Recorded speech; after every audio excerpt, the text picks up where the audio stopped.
Hi folks, and welcome back to another Travels of Red Rover. I'm Sean. And I'm Corinne. And if you've been watching, you'll know this is a continuation of the last couple of videos, and we are finally at Valley of the Gods, where we're going to do something really interesting. What's that, Corinne? We're going to do a portion of the Utah BDR in our kitted out Jeep. And it should be a lot of fun. It involves a couple nights of camping and going into the backcountry of Utah, which Corinne and I love to do.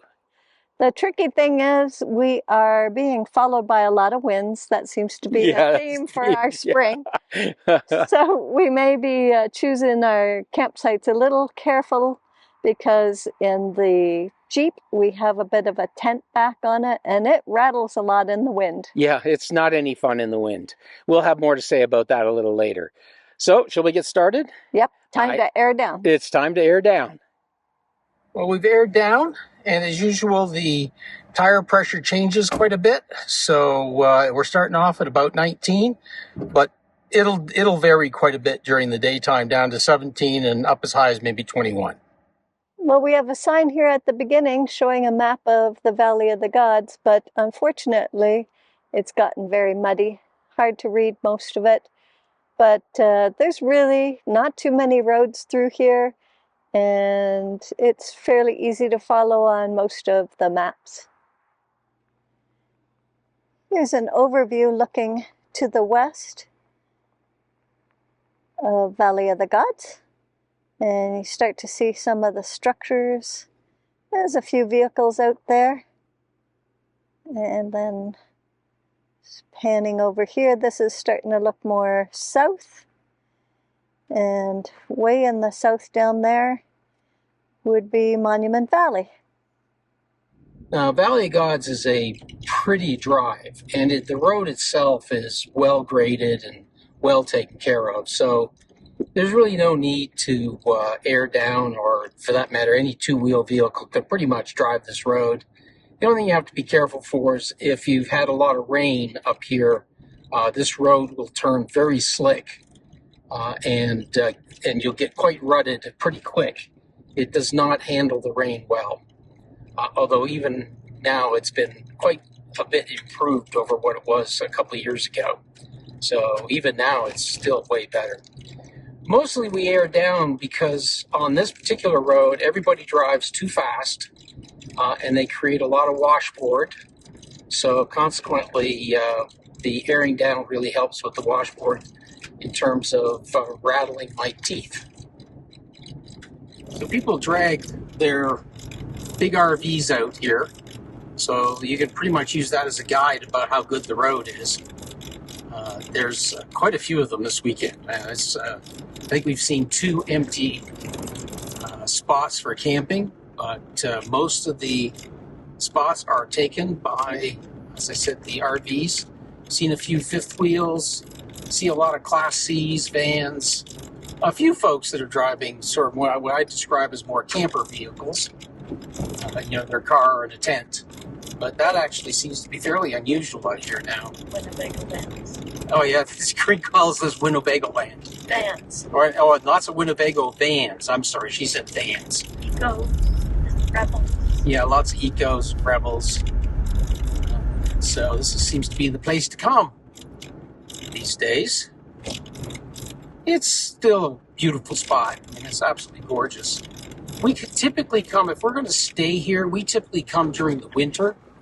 The road's usually in a lot worse shape. That was a bumpy spot. The road's usually a lot worse shape, and it discourages other folks coming out. It also get quite cold down here. But that's when the best photography is. And, of course, we usually have the place pretty much to ourselves. Look who's driving. Yep, Corinne's driving so that Sean can fly the drone.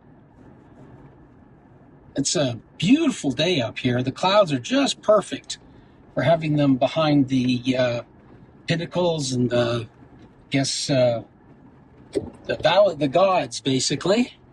They're just absolutely beautiful day for this. We've been lucky with traffic. We haven't had anyone tailgating us. We had only one guy pull out in front of us just as we were coming around a corner, so got a little slowed down by that. He's flashing to come through. Did he flash? Yeah. Pay attention. I was looking at other things.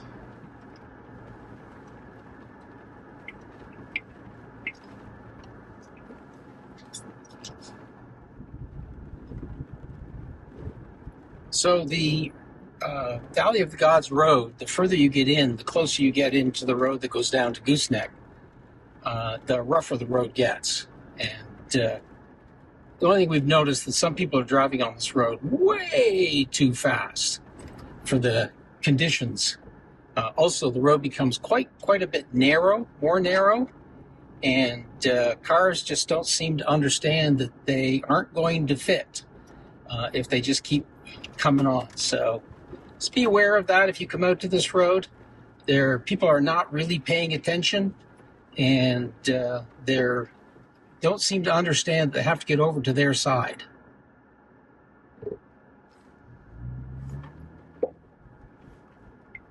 Water crossing. I think we got the bottoms of our tires wet. What do you think, Green? Yeah, second one of the day. Second one of the day. Do we have a turn coming? Nope, we're good for a little while. You've got another couple miles before we get to a turn. Oh, he's parked, so he's going to let you come through.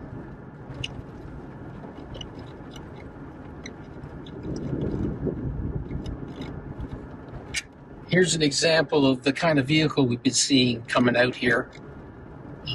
We don't know why you'd want to drag this fifth wheel way out, but I guess people are doing it.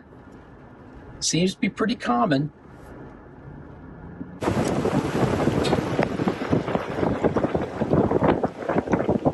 So when you get to near the end of the route, you'll come by a private residence.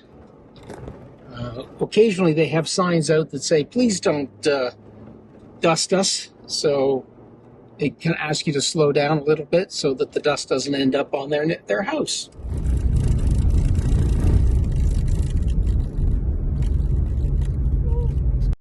So, Kareem, what did you think of driving the BDR through the Valley of the Gods? It was fun. I don't usually get to drive, so it was a nice experience. It wasn't very technical, but the one thing that I found is when you come up over a rise and you can't see what's coming the other way, and you can't see if you got steps down going the other way. That's a tricky part because I'm pretty short and it's hard to see over the hood. Yeah, Kareem would need to actually pump the seat up about 4 inches in order just to see over the hood sometimes. It's pretty sharp. So that was a fun trip. We got some nice video shots and some nice drone shots, so it should be, I'm pretty happy. It was a pretty nice day. Good. And how did you feel about me driving? Did you feel nervous? I'm fine with that. Nah, you're a good driver. The only thing is sometimes I would do things differently, and I've got to. There's nothing wrong with the way she's doing it. It's just I would do it differently, and occasionally I would rather her do it my way than her way. But but there's absolutely nothing wrong with the way she did it. Our next part of the road we're going to do is the Moki Dugway, which is this very long, narrow gravel road that takes you from the bottom of the escarpment to the top of the escarpment. So we finished our little rest break here at the end of the Valley of the Gods road, and we're now heading up the Moki Dugway. It's a pretty straightforward road. In fact, when we first did this, it was barely gravel, and at least this section of it now is paved, maybe paved all the way up now. I was going to fly the drone, but the wind is now blowing really strongly, and I don't want to have a runaway, so unfortunately it's just going to be some video going up the road. Well, we're about to reach the end of the pavement, and from here on up it is a gravel road all the way. The view of the Valley of the Gods from here is just absolutely gorgeous. We'll find a spot to pull over here when we get to, I think, there's a corner that has a little parking spot. We'll take some shots. There's one lane there. So there are lots of spots along this road that is a single lane, and We need to be aware of that coming up the road. A lot of folks seem to drive as if it's a 2-lane paved road. It's really not. It never ceases to amaze me.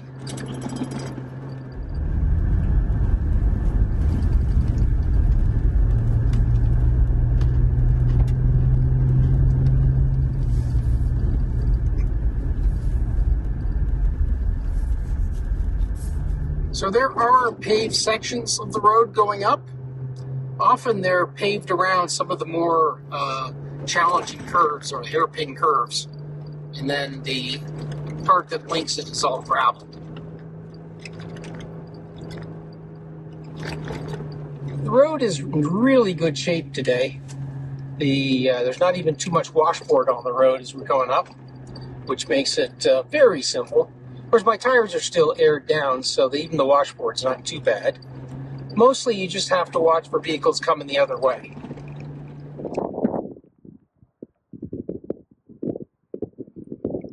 You can make out the cars that are weaving their way up the hill here and see some of the sharp hairpin curves. Really windy up here today. And then that's a view out to the east. So we are getting pretty close to the top. Not too much further now, just around to the left there, around that point, and we are at the top. It was a very uneventful trip, just the way I like it. So we are planning to camp tonight out on the point.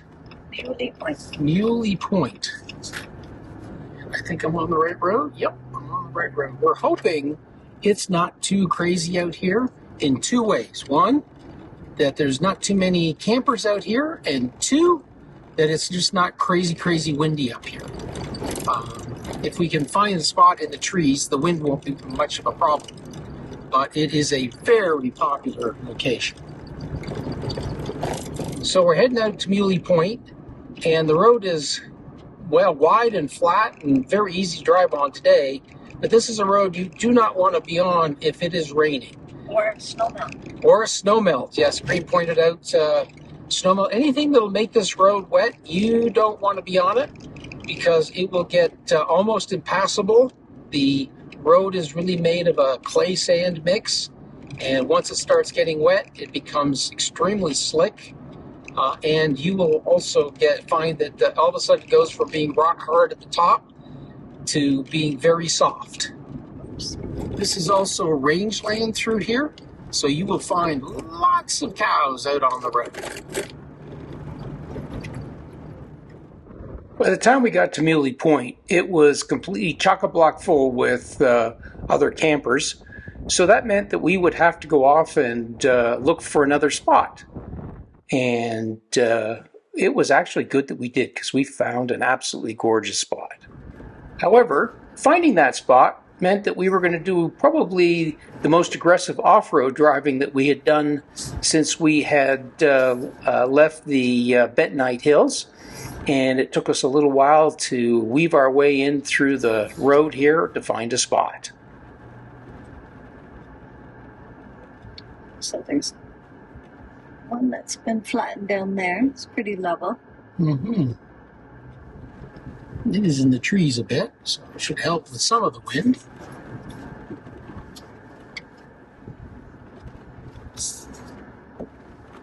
The road keeps going past him. So. Does it go that side? Yeah, it might. Yeah. It's a beautiful view. I don't mind walking out to a view.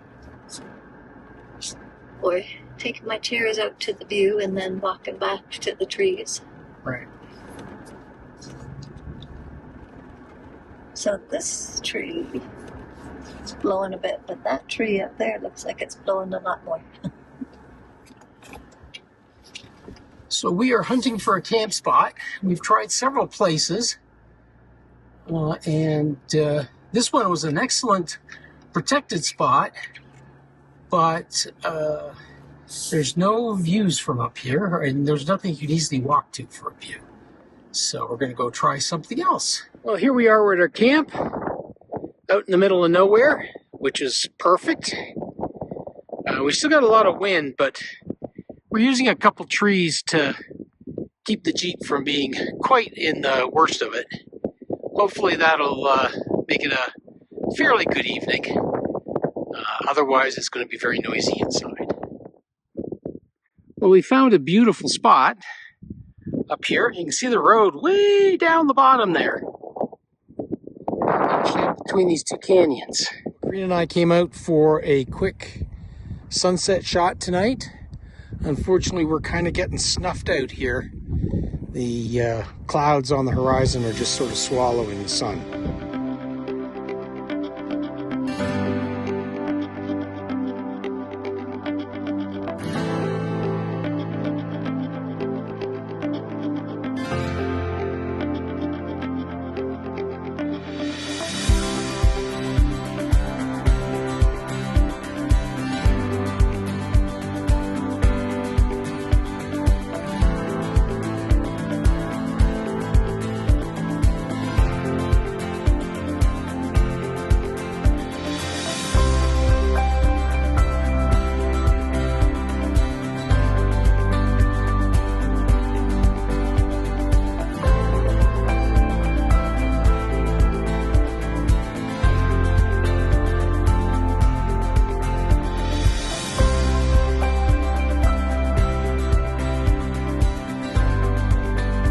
Well, as it turns out, the wind dropped pretty much for the whole night, so we got a great night's sleep. We were up bright and early the next morning to head to the next day of the travel. But right now, I think we'll just stop this video today and call this part 1. If you enjoyed the video, please give us a thumbs up. As always, it really helps us out if you'll subscribe and hit that little bell button while you're down there. And with the change in the YouTube algorithm, please leave us a comment, a thought, even just say hi, because YouTube is now evaluating videos by the degree of interaction, which means to them comments. And until next time, bye for now.